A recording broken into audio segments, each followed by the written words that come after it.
ICC champions trophy নিয়ে শুরু থেকেই একের পর এক নাটক করছে ভারতীয় ক্রিকেট বোর্ড। প্রথমে আয়োজক পাকিস্তানে খেলতে না গিয়ে হাইব্রিড মডেলে টুর্নামেন্ট আয়োজনের দাবি, পরে স্কোয়াড ঘোষণার জন্য আইসিসি থেকে বাড়তি সময় চাওয়া। টিম ইন্ডিয়ার সব আবদারও মেনে নিয়েছে বিশ্ব ক্রিকেটের নিয়ন্ত্রক সংস্থা। আইসিসির বেঁধে দেওয়া সময় পার হওয়ার ৬ দিনের মাথায় চ্যাম্পিয়ন্স ট্রফির জন্য দল ঘোষণা করেছে বিসিসিআই। মূলত বেশ কয়েকজন ক্রিকেটার ইনজুরিতে থাকায় দল দিতে বিলম্ব করেছে ভারত। তবে এক জয়সওয়াল ছাড়া নেই কোনো নতুন চমক। প্রত্যাশিতরাই আছেন গৌতম গম্ভীরের স্কোয়াডে।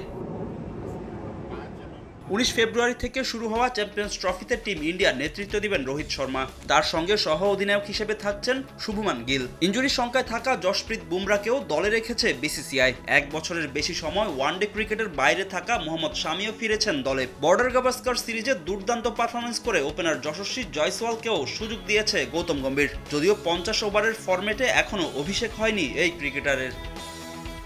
বুমরা, শামি, আর্শদীপ সিং এর মতো তারকা বোলার নিয়ে পেস ডিপার্টমেন্ট সাজিয়েছে ভারত। পেস অলরাউন্ডার হিসেবে জায়গা করে নিয়েছেন হার্দিক পান্ডিয়া। কন্ডিশনের কথা বিবেচনা করে স্পিন ডিপার্টমেন্টেও বৈচিত্র্য রেখেছে টিম ইন্ডিয়া। অভিজ্ঞ রবীন্দ্র জাদেজা ও অক্ষর প্যাটেলের সঙ্গে আছেন তরুণ ওয়াশিংটন সুন্দর, আর গম্ভীরের তুরুপের তাস Chinaman Kuldeep Yadav.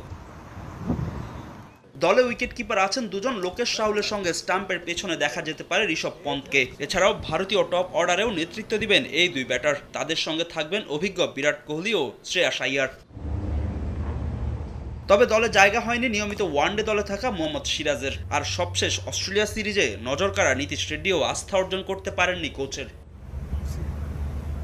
Mini world কাপে ভারতের প্রথম প্রতিপক্ষ বাংলাদেশ। মূল আয়োজন পাকিস্তানে হলেও ভারতের সবকটি ম্যাচ আয়োজিত হবে সংযুক্ত আরব আমিরাতে।